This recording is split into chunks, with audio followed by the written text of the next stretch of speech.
Hello, everyone, and a warm welcome to this webinar. My name is Mark Mélonio. I'm the Acting Dean of the Paris School of International Affairs here at Sciences Po, and it's my great pleasure to say a few brief words before the event starts. Today's event has been jointly organized with the IDDRI, the Agence française de Développement, which, of course, we have a long-standing relationship with. Indeed, Sciences Po and IDDRI have been partners together for many years in research, training, but also too in terms of public engagement. In 2012, PSIA and IDDRI reinforced our particular links within that broader framework. Our partnership involves working on common projects, including two different types of student group work, one where they work on policy briefs and another where they work on specific capstone projects. Our students at PSIA are trained in many of the key sectors which are relevant to the work and mission of IDDRI, including development practice. And of course, in all of the countries where IDDRI is present, we recruit students from those countries and of course, have them go back to those countries as well. So let me just please take this opportunity to thank the IDDRI for their support and their partnership over the number of years, represented today by Thomas Mélonio, and for its support to Sciences Po, including PSIA, and indeed to our students.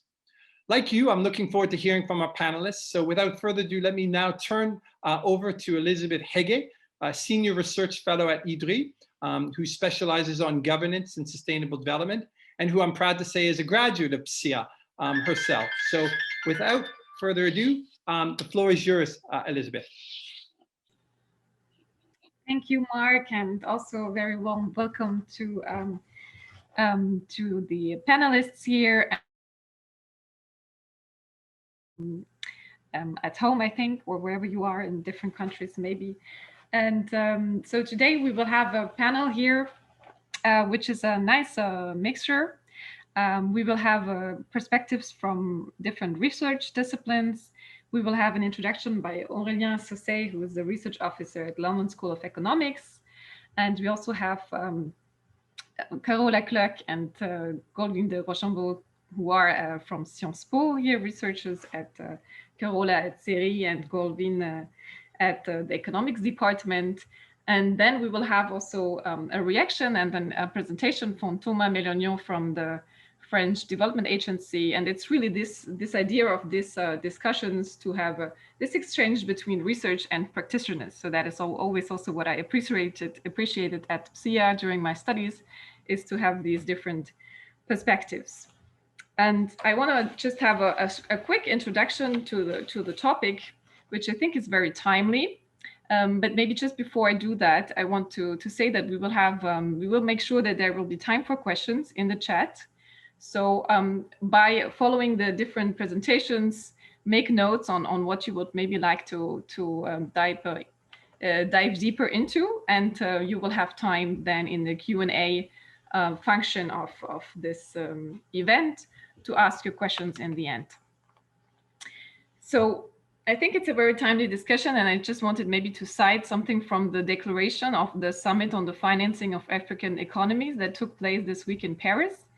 And there's one paragraph that where the political leaders who took part in the summit state that they will promote the sustainable, circular, and low-carbon development pathways of Africa and ensure its climatic and environmental resilience for the next decades. So I thought this paragraph was important and sets the horizon for our discussions. And it's great to see that there's more and more consensus also among political leaders that this is the horizon that we need to aim. I would also like to mention in my introduction, the Human Development Reports edition of 2020, which is called The Next Frontier, Human Development and the Anthropocene.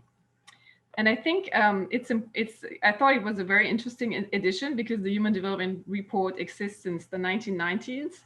And in its first edition, it says it is people, not trees, whose future choices have to be protected.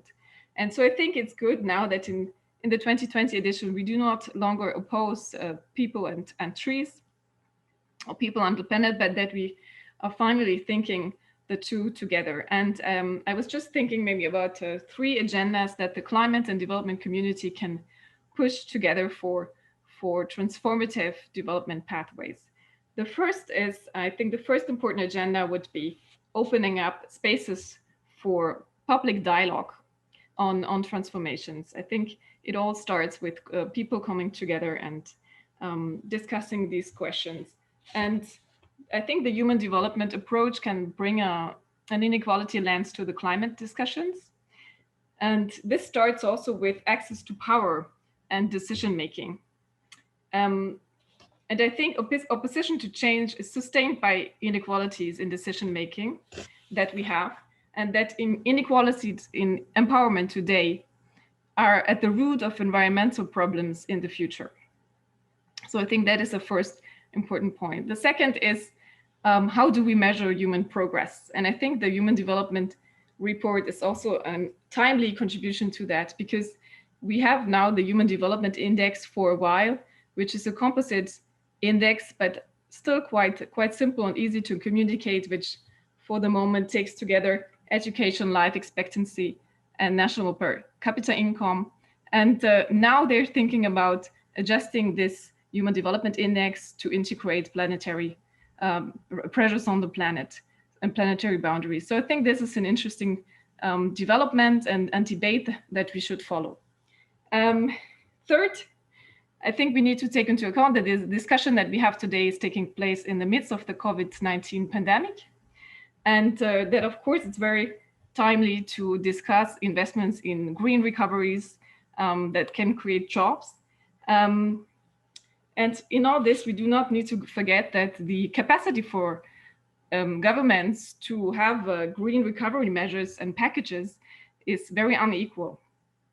And in the Human Development Report, we actually also find paragraphs on that say that actually green recovery measures in developing countries are extremely rare, with some exceptions in Fiji, Kenya, and Uganda. But in most of the developing countries, for the moment, recovery measures are not necessarily geared towards green recoveries. And I think beyond green recoveries, we need to think about poor green recoveries. And so if you think about, for example, if you take the transport example, if we think about high-speed trains, we need to think about how these investments that we do, these green investments that we are planning, do not increase even further existing, for example, rural-urban inequalities by just connecting the big cities, but how can we also connect other areas?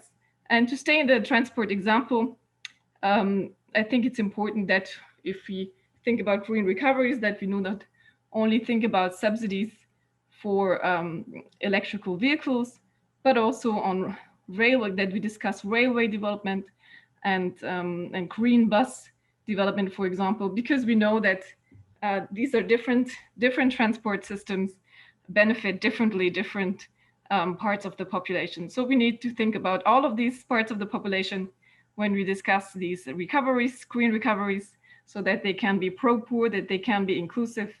And with these opening words, I would like to give the floor now to Aurélien Saucé, who will give us an introduction to the concept of what is just transition and why do we need it. Thank you, Aurélien. Thank you, Elisabeth. So let me share my screen first. Here we are. So indeed, this session is titled, has just transition in its title, and I thought it would be useful to have a few words on why we need that concept in the first place and what's behind that concept. So I'd like to start with a few basic standardized facts about emissions, so the root cause of climate change. And so the basic thing is that emissions tend to increase and energy consumption tend to increase with income, both within countries and at the global level. So here you have a chart of energy consumption or energy footprint per capita versus essentially GDP per capita internationally. And of course, even though you have dispersion within each group, we do see a very clear correlation between these two variables. Now, not all energy consumption is created equal, and some energy consumption can be construed more as a luxury, something that's a nice to have if you can afford it.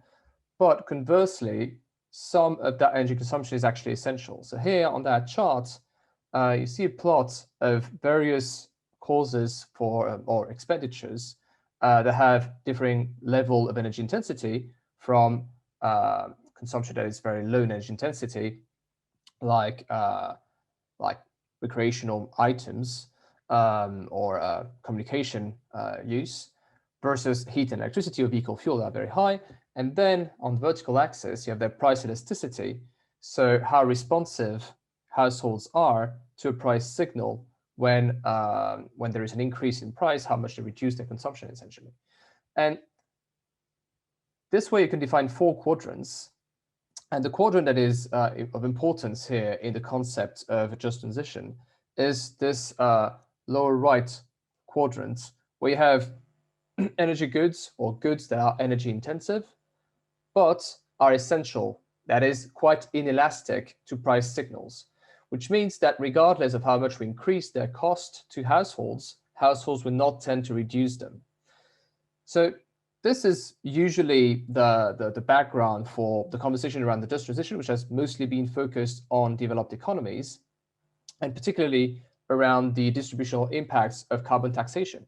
Because since you do have some goods that are both energy intensive and essential, if you implement carbon pricing, which is the standard tool recommended by economists to fight climate change and reduce greenhouse gas emissions, then it will have a stronger incidence on low-income households, on richer households, since those households first dedicate a larger portion of their income to paying for heat, electricity, and vehicle fuel. But also, since you can't really live without these energy-intensive expenditures, the price responsiveness is not very strong. And so if you do not have recycling of a carbon taxation, if you don't have a redistribution, then carbon taxation is regressive by default. And of course, as we've seen in some European countries over the past 2 years, that's a challenge for the social acceptability of carbon pricing. So just transition first refers to that idea that if you do not have recycling of carbon pricing, by default, it will impact lower income households more. But that's mostly a problem in developed economies, where the entire income distribution consumes energy intensive goods. For the countries that concern us today, this is not necessarily the case, because if we look at the global level, the consumption of energy intensive goods or energy services is highly unequal globally. It's not just unequal in developed economies, it's also arguably way more unequal across the globe. So here you have the distribution, so the Lorentz curve essentially, so the distribution of energy use as a function of the person and population. And you can see that here globally, all of those energy intensive goods, food, heat and electricity, and even more so vehicle fuel and energy consumption for recreative use, so to go on holiday essentially, are highly unequally distributed across the world. The more so for transportation and holiday energy use. But that's globally. But here on the second chart, you have the exact same feature, but within developing economies. So not only do we have highly unequal distribution of energy service consumption across the globe, but also within each economy, both in developed and developing countries. So developing economies face a double issue here, both the same issue as developed economies, that is, low-income households consume less, but more as a share of their income in terms of energy expenditure, but also they consume way less energy per capita than developed economies. And so the situation we have essentially is that greenhouse gas emissions as predominantly emitted by developed countries, both per capita and in aggregate, I mean, especially if you consider China as emerging or even developed economy at this stage. While emerging and developing economies, particularly in sub-Saharan Africa, emit very little and so contribute very little to the aggregate problem. But if you look now at the map of climate risk is predominantly concentrated on those economies that do not contribute to the climate change issue in the first place. And so that discrepancy between the source of the negative externality of the pollution of greenhouse gas emissions and the consequence of that negative externality is a source of tension, a source of issue for what is usually called climate justice in this debate. And that's another aspect of the just transition debate, this time at the international level, not at the within country level, but at the between country level.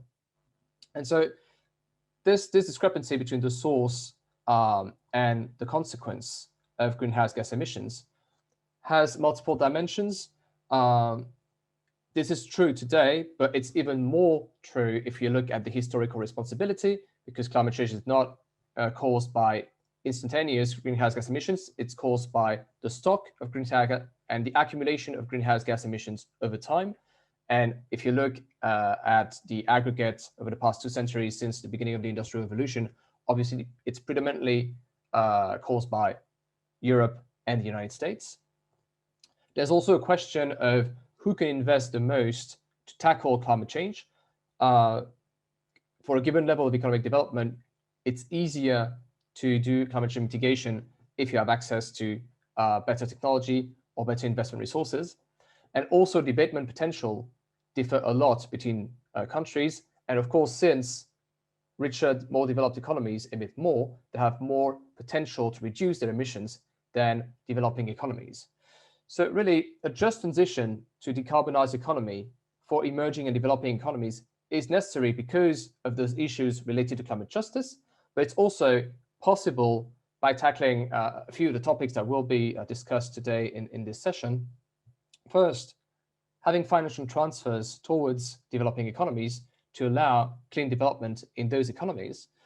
Second, having technology transfers, because essentially, especially for sub-Saharan African countries that have not industrialized much yet, it would be possible with the right technological options to skip entirely the fossil stage of economic development that historically has remained necessary. If you look at the development pathway of China 25, 30 years ago, or India right now, they're still going through a carbon and actually coal intensive phase of their development.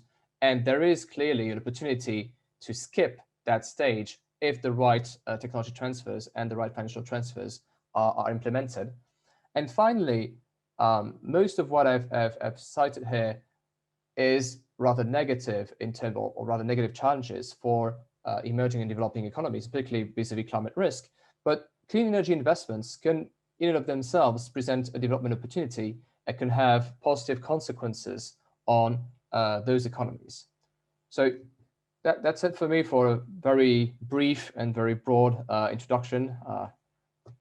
But hopefully we'll discuss more in the Q&A.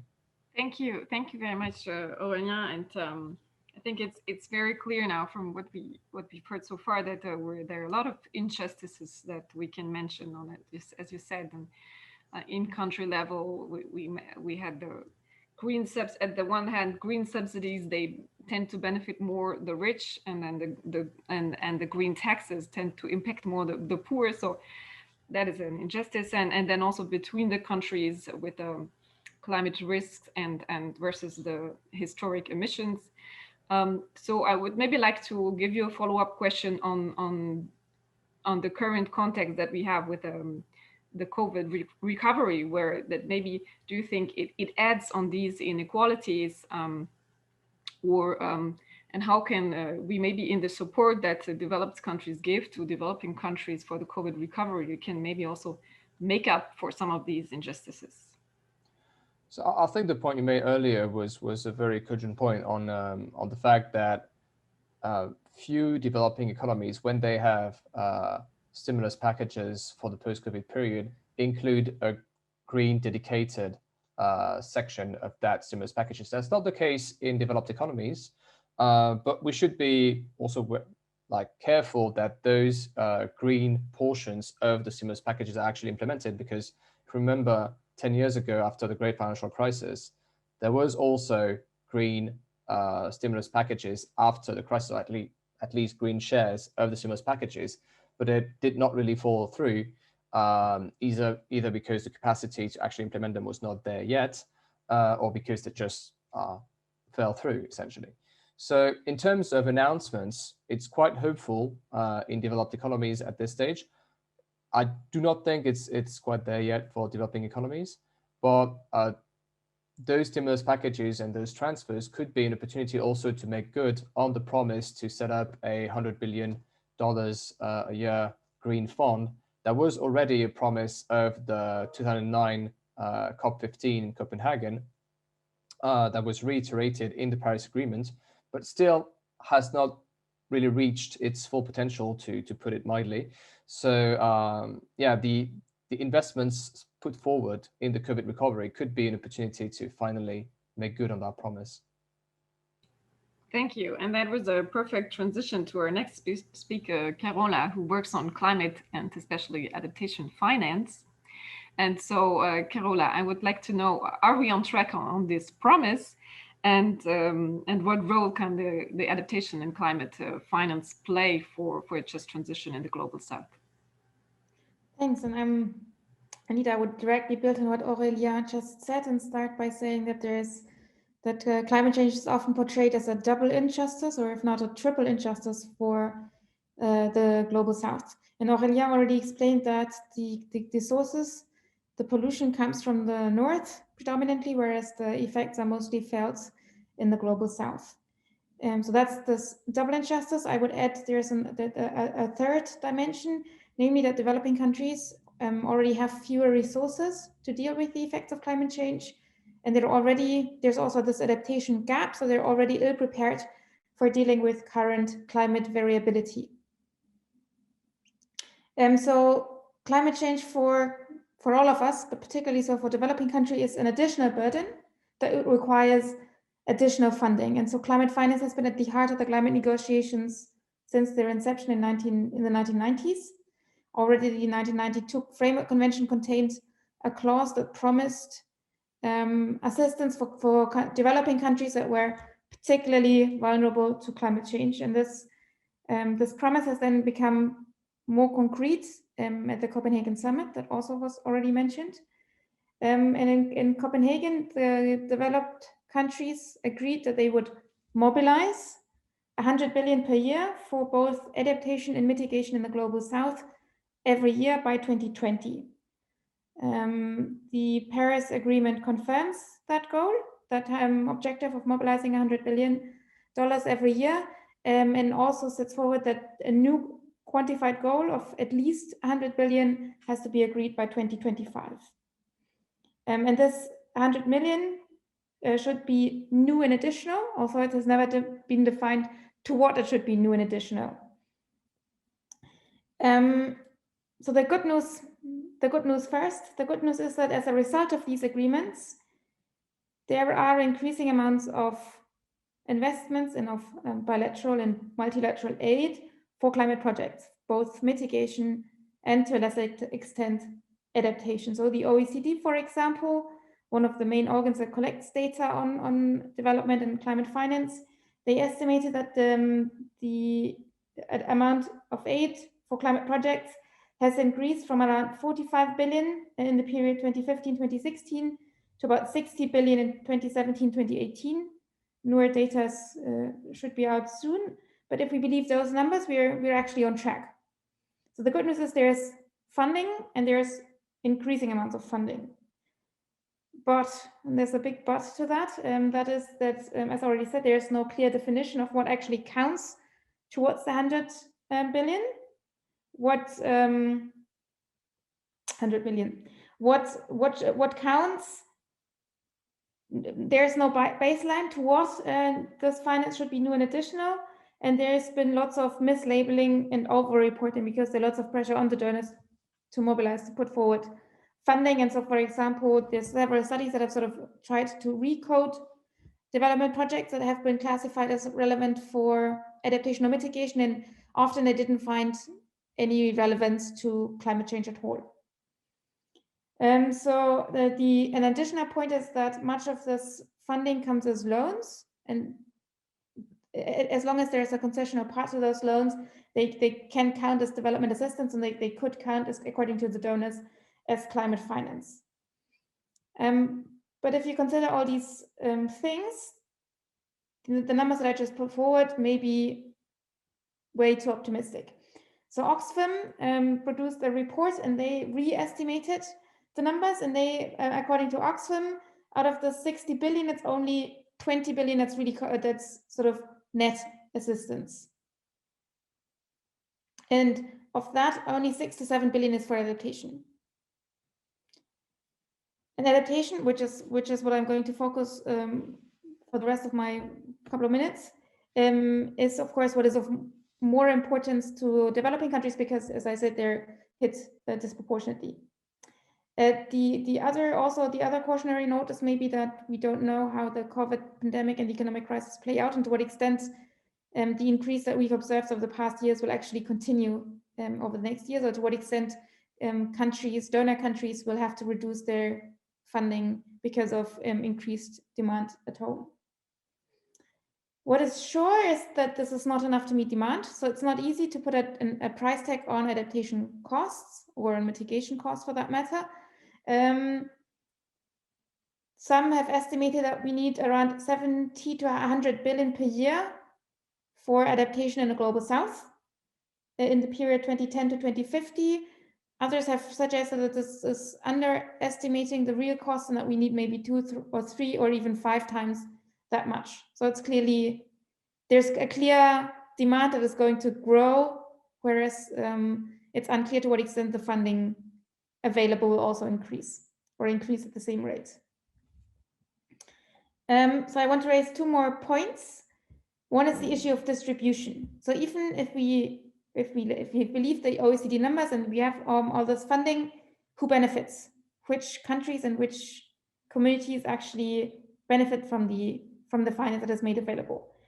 And at least if you believe the climate agreements, the priority should be on vulnerable countries.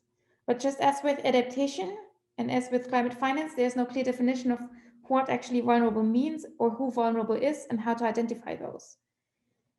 There are some groups of countries that have been singled out as being particularly vulnerable in the climate agreements. That's the small island developing states and the least developed countries, and sometimes also African countries. But of course, there's a huge diversity within those groups of countries. So for example, small island developing states, that includes countries like Singapore, Bahamas, Haiti, and Papua New Guinea, which are very different in terms of their socioeconomic development, but also in terms of the climate risks that they face. And it's not clear how to prioritize among island countries, for example. There's been some analysis of how adaptation finance is distributed, and there's some evidence that donors do give more funding to vulnerable countries, at least if as measured by different vulnerability indicators. But this only applies to exposure to risks. It doesn't apply to adaptive capacity. So countries, actually we find that the poorest countries, the countries that with really the lowest capacity to adapt to climate change, do not receive more funding. They actually receive less funding than some middle income countries. The second question, or the second dimension of distribution, is subnational distribution of funding, because of course giving funding to a country like Bangladesh doesn't necessarily mean that it's vulnerable people, vulnerable communities within Bangladesh that actually receive that funding or benefit from the projects. And again, there's lots of variety in terms of who is how vulnerable to which climate impacts within countries. And you can think, if you take the example of France, you have very different climate risks and climate exposures if you're a peasant in the Bretagne or in the Alps, or if you're a fisherman on Corse, you get very different needs and vulnerabilities. And there's very little information available globally on subnational allocation of funding. The second issue that I want to raise before concluding is the issue of effectiveness.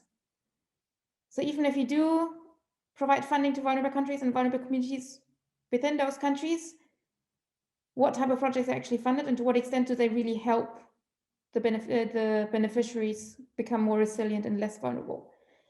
So adaptation is, as any measure, is political. There are winners and losers. If, for example, I build a seawall to protect a village from erosion, where is that seawall built? Who will benefit from it, and will that seawall actually be there in the long run? So I just want to conclude with 3 things. I think there is a need for scaling up funding, particularly grants. There is clearly a need for more transparency on the funding that is given.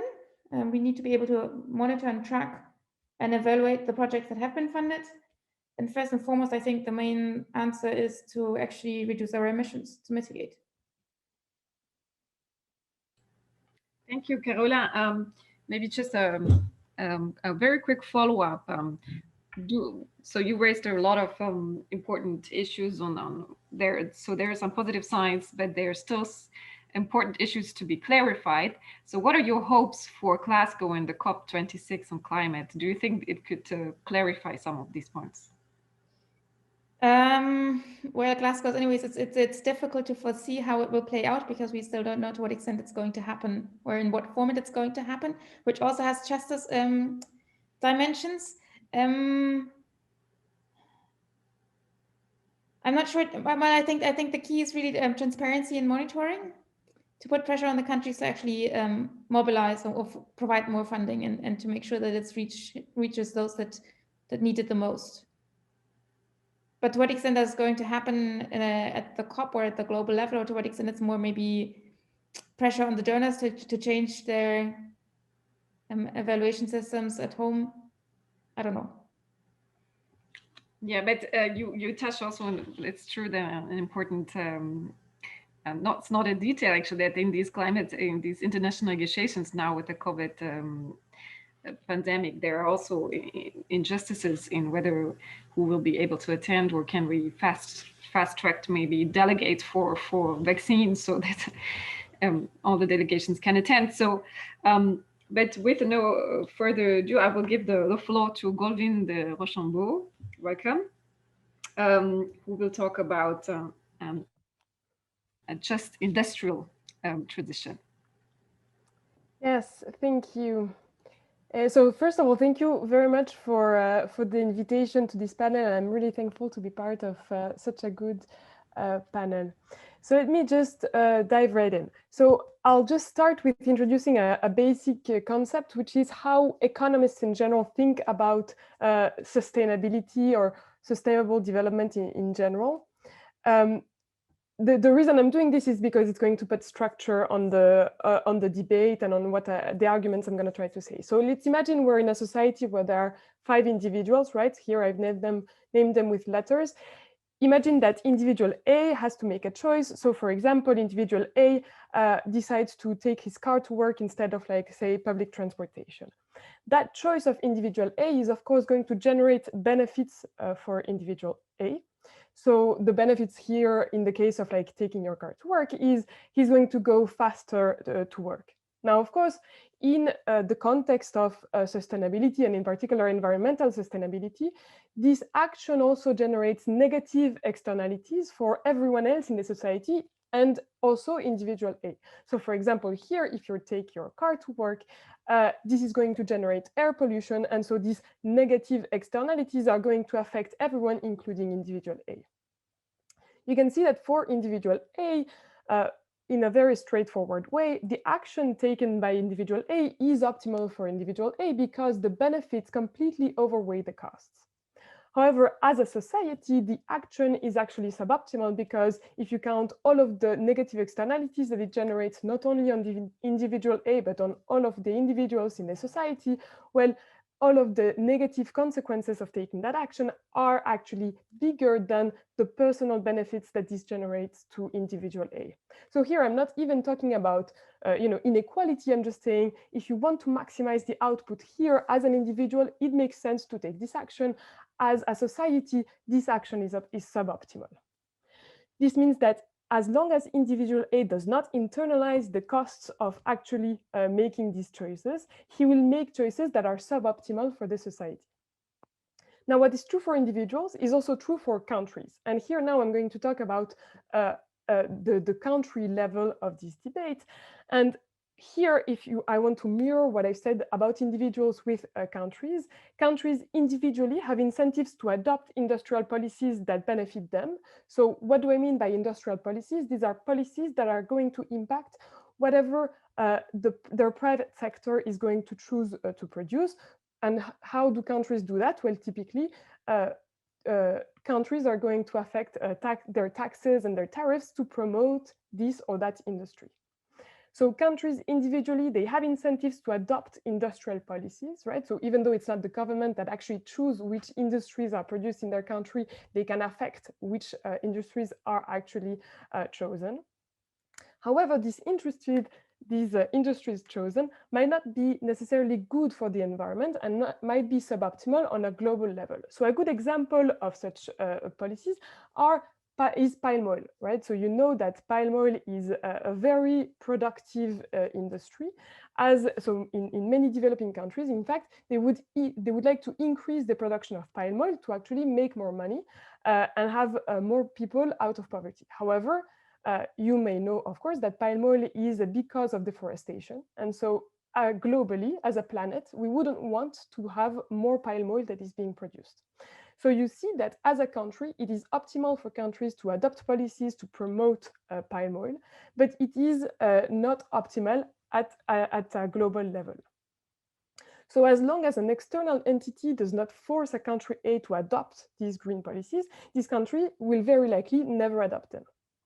Now, I'd like to note here, and this is a very good jump on like what Aurélien said earlier, which is that these negative consequences of countries A choices are sometimes actually stronger for country A, right? So here, if we talk about developing countries or the global south in general, these countries are going to see bigger impact of the policies the bigger negative impact of the policies they're adopting. However, as long as the benefits outweigh these negative impacts, they still will adopt these policies that are globally not efficient. So let's take now the point of a social planner. So who is the social planner? The social planner is this very general entity. So here you need to imagine a global entity who will reshape global production and who will try to decide what global production looks like to actually optimize the global output. Now, of course, the global production, the social planner, it will not only choose what industries are being chosen, but also where the production takes place. And it will choose the production distribution to minimize the negative effects of production.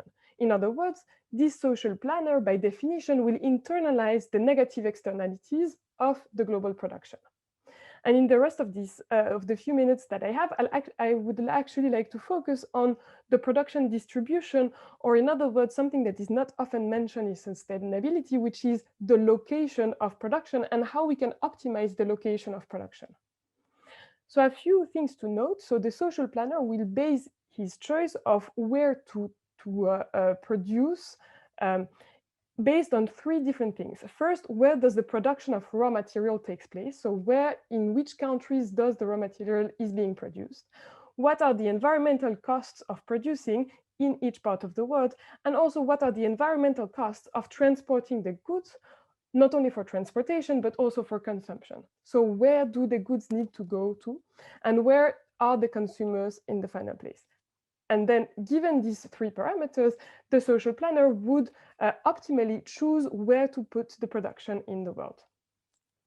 Now, you can directly, a consequence of this view is that since today's production location was not planned while internalizing these environmental costs, it is environmentally suboptimal. A good example of that, which I'm sure most of you are aware of, is the t-shirt, right? So a t-shirt, before it reaches its consumer, on average travels about 40,000 kilometers, okay, which is about around the Earth before reaching its consumer.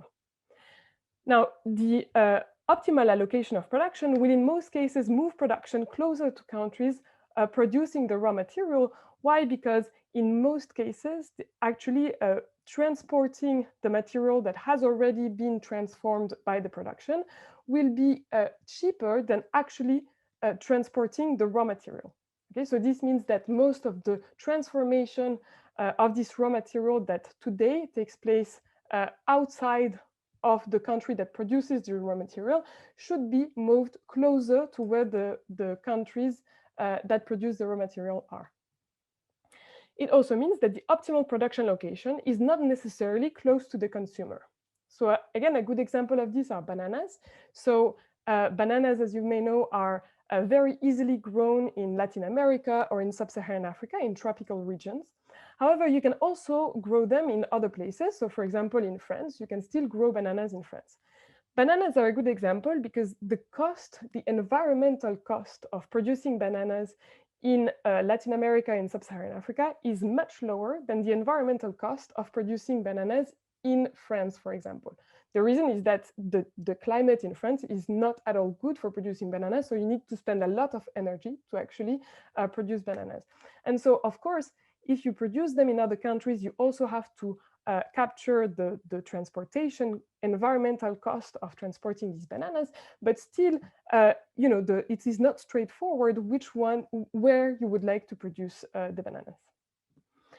So again, buying local is not necessarily environmentally optimal, and it will depend on the good that you're looking at. So just in summary, how can we think about an industrial just transition? Well, first, we need to rethink how production should be distributed globally and how we can move this new production location and move towards something that is more environmentally friendly. But also these changes, as I've pointed out at the beginning, systematically will not happen if there is no external entity that forces countries to internalize these negative externalities. And I will stop here, and I'm look forward to the discussion. Thank you, Golvine. And just curious maybe to know, thank you for providing these economic concepts so that we understand the global dilemma in which we are in. And was just wondering and curious, do you have an opinion on what this would mean in practice, for example, for the negotiation of a trade agreement? Sure, yeah. And that it's so putting it in practice is you know, full of challenges for sure. The first challenge that comes to mind is that you know, the countries that currently are hosting the production all have incentives to keep this production at home, okay? Because it means, of course, economic activity, it means more jobs at home, etc. And in fact, buying local is very much becoming a political motto. Of course, it's put forward because economically it makes sense to keep jobs locally, right? It generates a good economy, it generates jobs, but also, and this is where it becomes misleading, this buying local argument is often said to be also environmentally friendly, which I think we should be more careful about. So, of course, you know, the main challenge here is that no one wants to let go this production capacity. The other challenge, which is actually often put forth by countries that today host the production, is that not all countries are equal in terms of production capability or labor supply. So let's take the example of cocoa beans, for example. Cocoa beans are produced in West Africa, mainly. However, most of the chocolate is being produced in Europe. And the reason for that is that West Africa is said to lack the knowledge to actually, you know, process the cocoa beans to chocolate. However, in fact, you can, because most of the production takes place in Europe, it might be true that there is a lack of knowledge in West Africa. However, now this moves towards another question, which is how do we move this knowledge and this production capability towards the places where it makes more sense in an environmental sense. And in fact, the last thing I would like to point out is that, you know, in order to implement these types of policies, well, you need to, you know, again, internalize these negative externalities. And that is a very hard thing to do. And this is why we've created these international organizations that are taking this and, you know, they're very much involved in the economic development of countries, for example, through loans or financing, and they have a very strong impact on making that these countries internalize these global negative externalities. Okay, but however, these international organizations don't have the same impact on all of these countries, and so they will have a very big impact on the global South in general. Great, thank you. And now I will give the floor to Thomas Mélonio from AFD, Executive Director of Innovation, Research and Knowledge at the French Development Agency. And so he will also talk about give an economic lens and show how economic analysis can inspire just transition public policies. And just want to give a word to the students who are following us.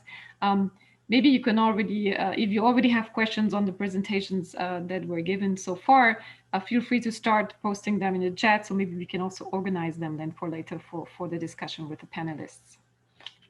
Up to you.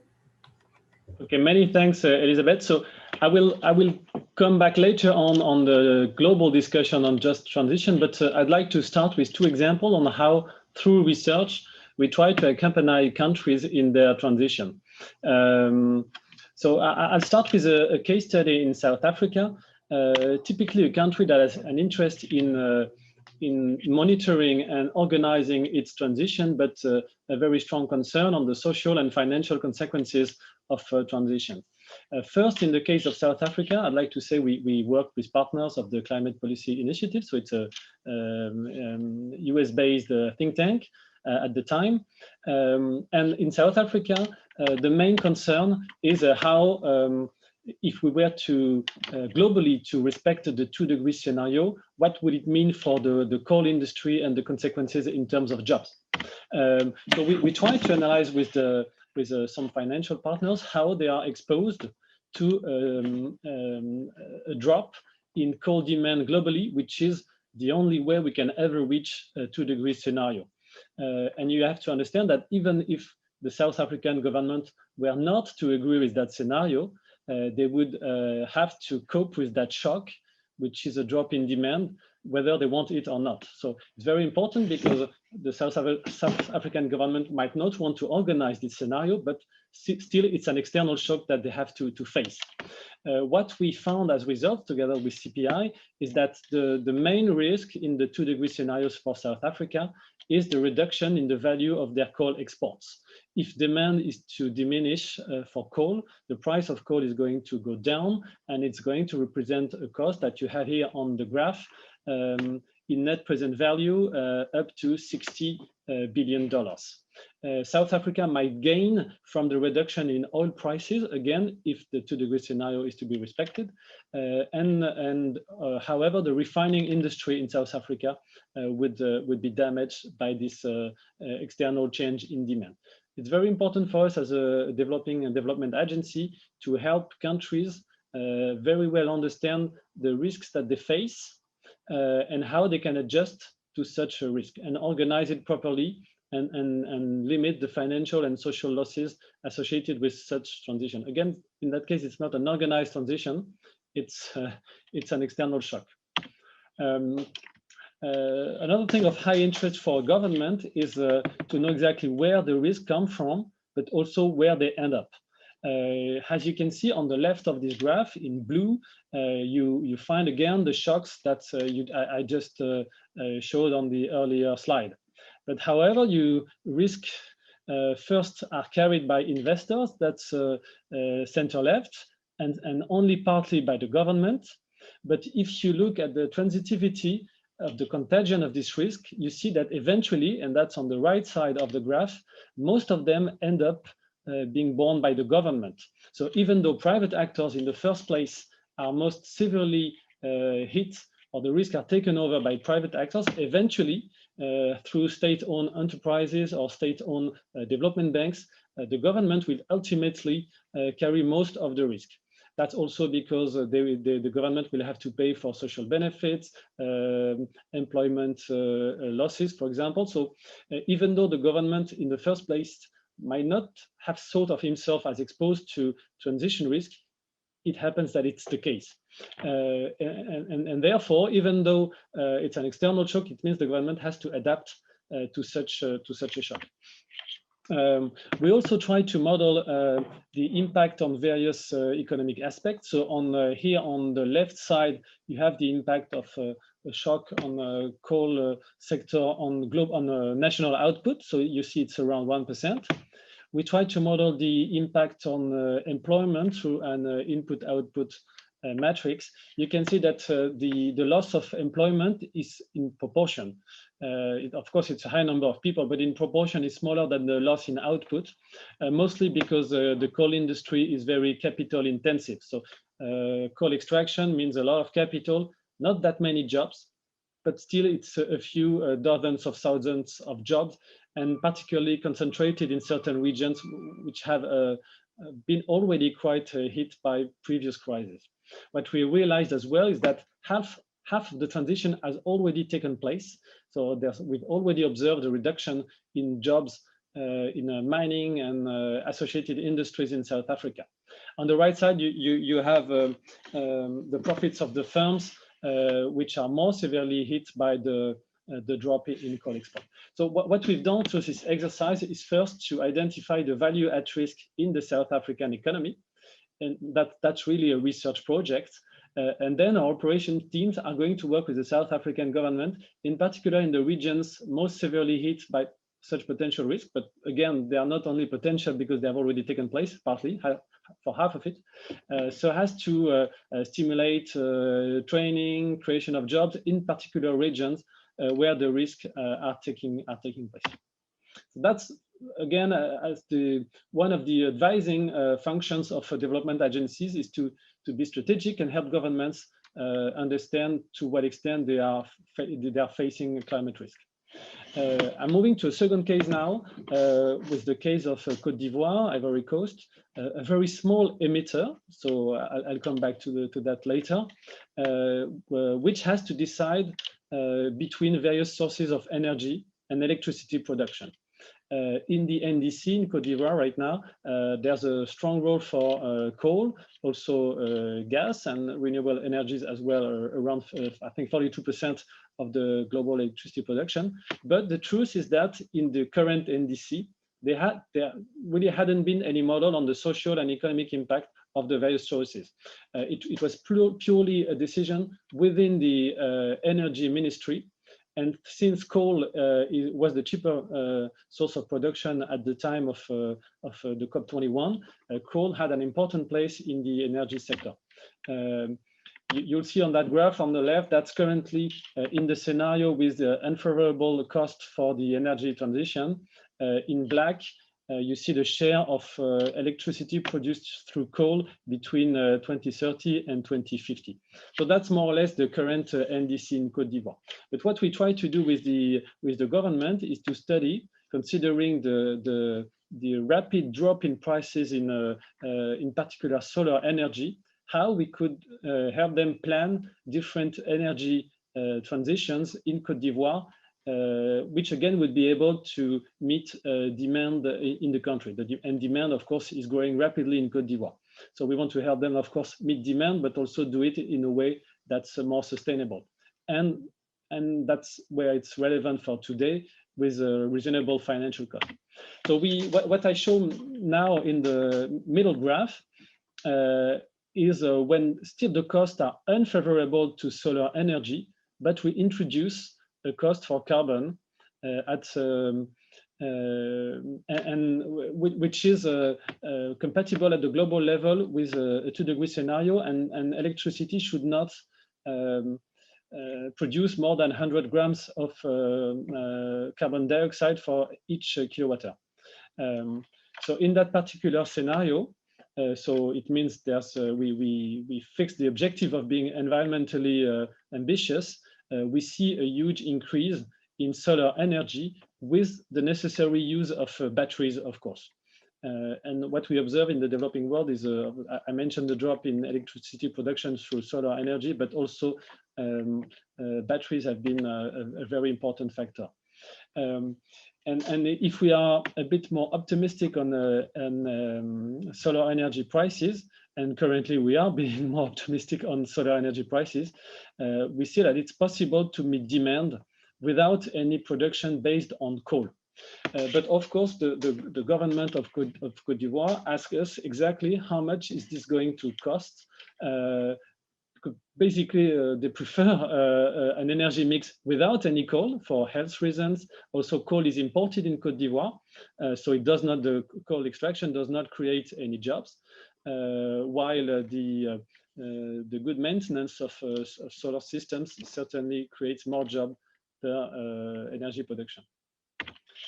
So we try to build trajectories which did not exist in NDCs. And again, it's important to state that it was a very big improvement in the Paris Agreement that there were NDCs, but it doesn't mean there's a very strong and complete planning for each of the sectors in each of the countries in the world. So what we have to do now to improve NDCs is also to improve planning in each country and know exactly what are the financial, social, environmental stakes within these decisions. So here again, you find the three scenarios and their impact on carbon emissions. You see that in the if we are in the scenario, the green one, where solar energy costs are dropping rapidly, you can meet demand with fewer emissions, and this actually costs less than the current energy mix. In the other scenario, so where renewable energy is more expensive, you can see that still it's possible to increase emissions slightly by 2030, but then come back to their earlier level in 2050, and that's not with a very high carbon tax. So that's, I think, very relevant for the Ivoirian government, because when we couple this energy model with the macro model, what we realize is that, in fact, this carbon tax will be more than compensated by the savings made on coal imports. So it's very important, of course, for the government. They are very sensitive to the price of electricity. It's still a quite poor country. And if we are able to globalize the discussion and include social, financial costs in the discussion, then coal becomes not competitive. So it's very important results that you can demonstrate through research. Because it's been said earlier by Aurélien and others, we don't have the legitimacy to say, okay, it's you have to make the effort and we don't have to do it. So you have to prove that such a transition is not only good for developed countries, but also for developing countries. So here I'm summarizing most of the earlier that my colleagues Florent Makizaak and his Ivorian colleague Edi Assoumou came up with. But it's just to say again that considering the evolution of the cost, we can imagine even in low-income countries that energy transition is compatible with sound financial management and an increase in job. Maybe now, Elisabeth, if you allow me, I'd just like to come back to the earlier discussion on why and what developed country can do for developing countries as they took the commitment in 2015. And Carola elaborated on this point. For us, it's clear that grant money will always be limited in size. You mentioned, Carola, ODA, official development assistant. It's only 140, 150 billion a year. Global investment, it's 20 trillion. So it's 20,000 billion. So we're talking on ODA as only 3% of investment globally. So it means ODA has to find leverage and be extremely effective and a catalyst for not only private finance, but public finance also as well. Because again, when you represent only 3% of investment worldwide, if you want to decarbonize the economy, you have to be extremely, extremely, extremely effective. just saying. Even if we double ODA, it would still mean that we need to be extremely effective. And what we can do, for example, at AFD, we financed the first solar projects in Senegal, in Mali, in Burkina Faso. We're going to finance partly the first floating solar production site in Côte d'Ivoire. It's mostly by proving that there are economic models or successes, which ultimately will be financed by governments or private actors. But we are not there to finance, I'd say, usual or already demonstrated projects, because that most other institutions can do. And another remark, Aurélien showed a chart of who's emitting carbon CO2. So of course, I'm not denying the map is right. However, it's per capita. And it's very important to have in mind that we need the map per capita, but we also need the map in absolute terms. If you just look at emissions per capita, you draw the conclusions that Europe, the US have to finance Africa. That's good, but that's only a limited part of carbon emissions worldwide. So if you don't look at absolute emissions, I think you partly miss the point. Just to give you an example, France represents 1% of carbon emissions worldwide, China 28%. So if we don't work someplace, we have to work in China. Basically, we have to work in China. Otherwise, if we don't reduce carbon emissions where they actually take place, we are not going to limit climate change sufficiently. And probably it means developed country and those who have emitted in the past have a particular responsibility. So I named the example in sub-Saharan Africa, but it also means we have to work with countries that are not really developing any longer, mostly or almost developed countries where emissions take place. So currently China, tomorrow India. And of course, the fact that emissions per capita are low, that doesn't mean we don't have to act where they are high in absolute terms, because climate change overall is based on where emissions take place. And it's difficult to say because China in Europe, for example, is seen as a partner, but also as a competitor. And it's difficult to say, okay, we have to act in emerging countries as well. Our citizens might not like it. Everybody agrees that we have to do more for adaptation in Africa. It's difficult, but it doesn't raise principles. I mean, difficult matters of principles, but working in emerging countries, it's more complex to accept. But still, we have to do it because that's where emissions take place. So I don't want to be too long, and maybe I'll come back to the questions later on. But I just wanted to make these 2 points. Thank you. Great. Thank you. And Carola and Aurélien, maybe later feel free to react also to these points from Thomas. That's why we're here to discuss together. But I will now also like to bring in the students and other participants here.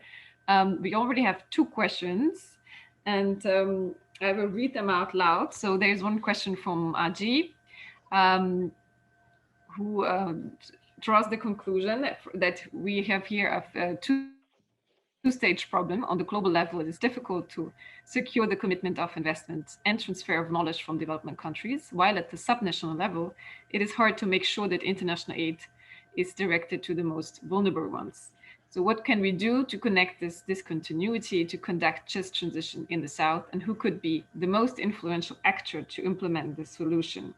So I think that's a very interesting question on, maybe I will give first in the same order, maybe first to Aurélien on this question. And so who is the most influential actor? Who do we need around the table? Thanks. Well, that's a difficult question for sure. I mean, I guess it really depends on what we're focusing on. I think for emerging economies, it's mostly a matter of international transfers than within country inequalities. I mean, there is a large spread within each country, obviously, as I mentioned at the beginning of the presentation. But as an aggregate, emerging economies and particularly developing economies are so much lower in their emission intensity than developed economies that even like the upper end of the middle class in those countries is still emitting less than the poorest in developed economies. So it's the gap there is so large that it's more, yeah, I think the focus should really be rather on between country transfers than within country issues in this context. All right. Carola, maybe you want to react?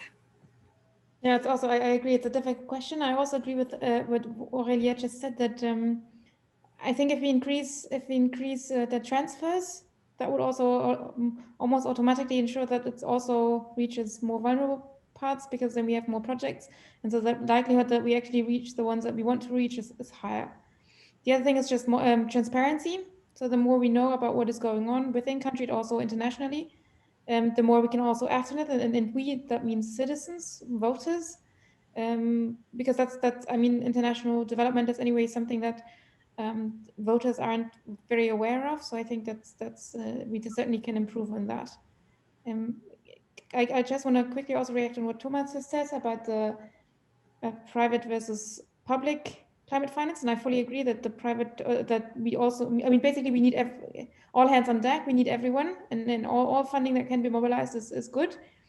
But particularly for adaptation, the public funding the crucial role of the public funding remains in adaptation, because also the projects that you outlined, for example, the solar panels, that's more attractive for the private sector. There's money to be made. Whereas for adaptation, if you build a cyclone shelter, for example, if you just do capacity building or raise awareness, that's not really, there's no really a business case for that. So I think the one doesn't exclude the other, and both are needed, public and private. Okay, and there are two further questions which I think are trade questions, Golvine. So I would actually give the two of them to you first. So there's one on, so if we have the social planner scheme to be applied to the service sector, what could that look like? And then there's another one on EU-China investment trade deal currently being suspended and what it means for climate action. Sure, yeah. So first, before I answer, I think Aurélien had another point. Aurélien, did you want to take the... Thanks. No, it was just to complement Carola's point on adaptation, because we haven't spoken at all about adaptation through most of this session. And I think it should really be highlighted that the debate on climate change mitigation cannot be the same as it was 20 or 25 years ago when there was still time to avoid large-scale climate impacts. That time has passed. There will be large-scale climate impacts regardless of what we do now. The question is how intense there will be. So investing in adaptation, particularly in those countries we're concerned with today, is essential to limit how bad those, because obviously, like when I was mentioning the map of climate risk is a function of exposure to climate-related weather events, vulnerability, and level of development of infrastructure on the ground. So it's actually both a socio-economic concept and a physical concept. It's not just the increase in climate hazards that increases climate risk. It's also the increase or decrease in the exposure and the robustness of the infrastructure in place. So investing to improve that robustness, to improve the resilience of the populations and their infrastructure in these countries is actually a very good investment to avoid climate impacts moving forward. Yeah, sorry. So sorry, Elisabeth, I kind of like took your role there, but I saw that Aurélien was waving at one point. So yeah, just to answer the two questions. So first, about the service sector, I think that's a very good question. I think so for two reasons. First, for a long time, economists have thought about this service sector as having to be located close to the consumers, right? So, you imagine, for example, a haircut, you can't be located in France and want your hairdresser to be in Bangladesh. That wouldn't work well. So we always thought of the service sector to be located close to where the customers are. However, that is changing in recent years with general technologies, right? So a lot of firms, for example, are hiring in other places. So you have these data centers in Southeast Asia, for example. So more and more the service sector is being outsourced, which means that we're much more flexible in where it is located. And it brings another challenge, which is that these new technologies, which are, Zoom, for example, and all of these technologies do have an environmental cost. And so we need to capture that in our analysis of where we want this to be located.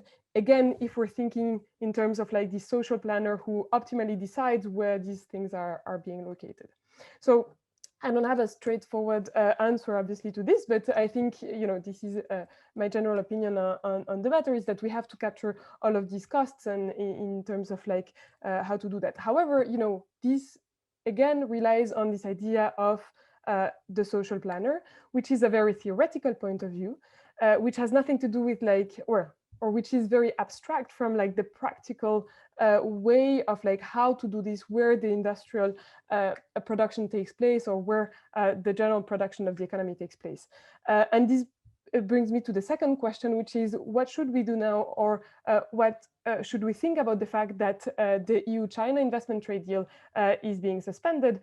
And that shows exactly the fact that in practice, it's really not as easy. And it shows in practice why there is this problem of not having a social planner, why the fact that people are not internalizing these negative externalities is an issue in practice, because the fact that they're not internalizing exactly means that these types of deals are falling apart.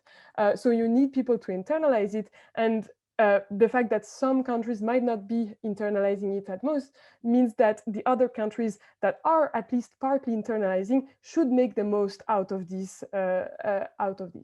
And it's very hard for a country to actually internalize this cost. It's being done, I think, to some extent by some politicians that are running out of these ideas of sustainability, and are trying to impose these environmental friendly policies. But it's always to an extent that is lower than the actual cost of what it costs globally. So it is challenging, but I think, again, like the fact that the China-US agreement, trade agreement is falling apart does not mean that we should give up, right? It just means that we should make the most of the other countries that are partly internalizing this. So I think Thomas wants to take the... Yes, thank you. And we're also soon arriving at the end and the limit. I just want to maybe give Thomas the floor again on the question on. I found in your presentation it was very interesting that in the end, as a development agency, you in these discussions that we have with the country, I mean, you have to answer the question, what is in for them? And you have to discuss this together with them. And so maybe I would like also to ask the question that was asked in the chat earlier on who needs to be around the table to discuss these questions at the country level on what's actually in for who, for whom, for in these transitions. And then I will give you the floor back if participants are patient, maybe for a quick final round on the last question that is in the chat and that I very much like as well. Thank you, Elisabeth. So I wanted to rebound on Carola's comment. She said that probably public actors do not have to finance solar energy because there is profit to be made. It's absolutely true. But if you had said that 10 years ago, you would have been labeled as a dreamer or someone unrealistic. And what happened in the meantime is precisely that some development banks and others have proved that there are sound economic models in even for solar energy in Africa and elsewhere, that it was technically feasible to manage the intermittence of production, but also that economy is viable. And you say it's not the case for adaptation, but one of our bigger challenge is precisely to find some economic models for adaptation. 2 years ago, we launched a fund with the Mirova, who's a social investor, and the European Investment Bank for land restoration. And what we hope is to prove that to restore land will actually, that will be a model, not only to store carbon in the ground, but also that it's good for farmers because their land will be more fertile. So I'm not saying we'll manage that, but we're currently investing and we'll see eventually if there's a return. We know it's good environmentally, but what we hope to prove is that other people and more interested in profit can invest in that. So not making any promise, but only that we'll have to try.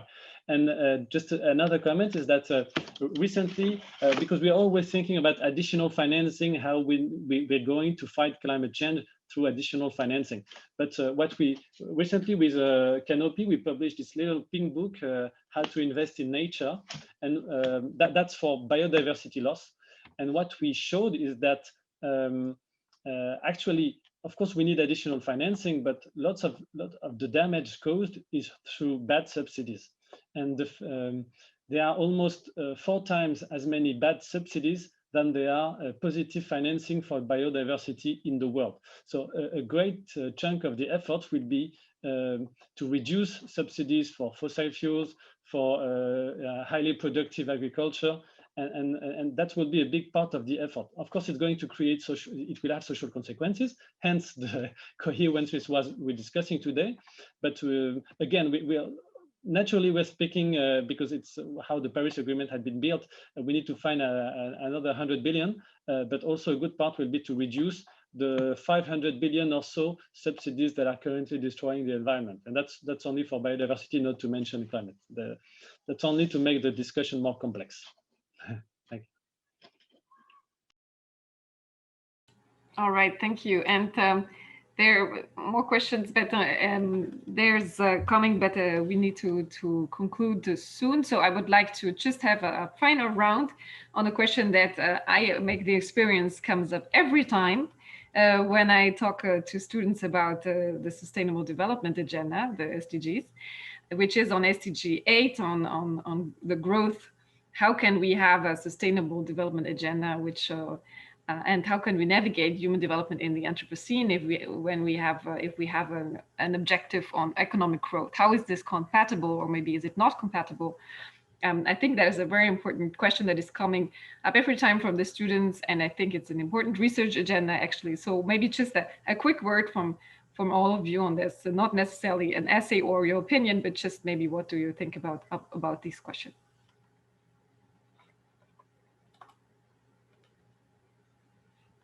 We will start with Aurélien in the order, yeah. Thanks. Yeah, no, it does pop up every time, but it's also a very important question. Now, I think it relates to what we've seen and what we've said throughout the session, that we can't really come round to developing countries and tell them you can't afford to do what we've done. You know, in my personal experience at LSE, I have colleagues from India or from Brazil, and they're very interested in how we do get their countries at the same level of comparable level of GDP per capita in a way that is sustainable. But saying that we should renounce SDG 8 essentially means that we freeze the level of inequalities in the world to what they are today, or at best that we try to have countries converge, but by having our countries go down in terms of level of GDP per capita, which obviously socially very difficult, very very difficult to accept. So yeah, I don't think that even if from an engineering or climate science perspective, that's the direct conclusion, it's going to be hard, if not impossible, to achieve a 2 degrees objective if we do not renounce a big part of the growth objective. I think what's more likely to happen is that actually we will not achieve the 2 degree scenario. I mean, there's already a very substantial literature on how without huge breakthroughs in negative emissions, there's no way we'll achieve a 2 degree scenario. And so we rather headed for a 2.5 or 3 degree scenario, which means that investments in adaptations are even more essential.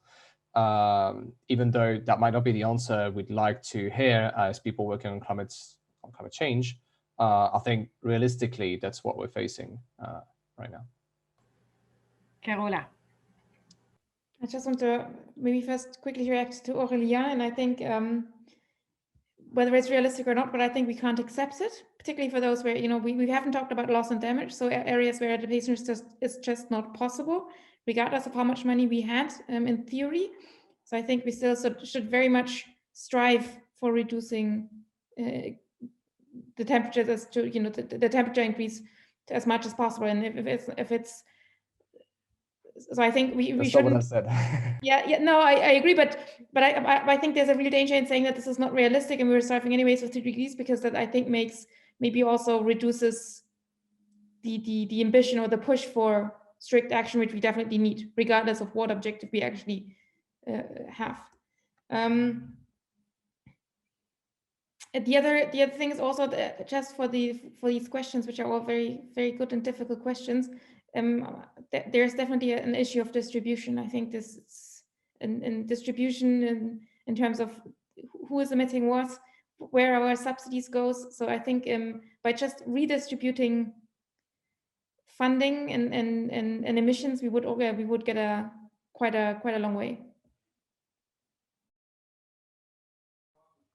Yes, I definitely agree with what has just been said. I mean, I think it also, I mean, the fact that this question comes up very often when we talk about development and growth is that it's also based on a slight misconception, because it often comes from you know, places where we talk about growth. So for example, here in France, there are politicians who are pushing against growth, right? Who are against growth and who would like the GDP to actually shrink. And that is a very different thing to say than to go to, the poorest nations in the world and to say, well, your GDP should stop growing, because they're not at all at the same stage of development. And so the content of the question is really different. And if we go back to Aurélien's slide where, the picture he had of like the luxury goods and, the essential goods, it's very much that distinction. I mean, we cannot ask people to actually give up these goods because they're not yet, or most of the population, the biggest share of the population is not yet at the moment where they are in the capacity to actually cut down. So I think I really much join Carola in that it's not so much a question of like growth versus no growth, it's much a question of redistribution and where this growth happens. Thomas. Yeah, maybe to continue the discussion. Of course, there's a big matter of distribution, that's for sure. But even with very well distributed 7% growth, it would mean a lot of emission, because I don't believe in that level of decoupling. You can decouple partly growth from carbon emissions, but 7% per year, it's really high. So it means, again, it's not in particular for France to say that India, China, or others should not grow at this pace. Who are we to say that? But it means if there is such level of growth, and it's possible, I don't believe it can be done with a stable level of emissions. So it means there will be more emissions. And again, then it raises a question of burden sharing globally, how we can renegotiate and improve NDCs. And basically everyone will have to make an effort. And we hope it would be not too costly socially, but there will be a cost that we'll have to share. And the Paris conference had managed to reduce the expected climate change from 5.5, I think at the time, to something like 3.5.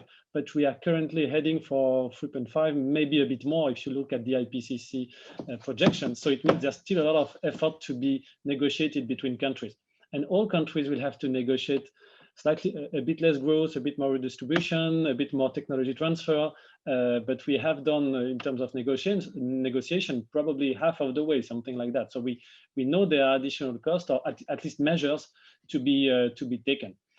What we can try to do is to mitigate the cost, mitigate climate change, but also the social cost. But personally, I don't believe in decoupling from between 7% of growth and 0% of additional emissions. That's probably too far. Even if we decarbonize rapidly, we'll have some burden sharing discussion to be organized. Well, thank you. Unfortunately, we have to end here, but thank you all of you for the lovely discussions. And I think also for the last round, it gives a lot of food for thought with a hard bites to chew, but important questions for the future and for your research and discussions with the students. So thank you all of you, and thanks to CERI also for opening and organizing the event, and to the students for these enriching questions. I hope to see you all soon again. Take care.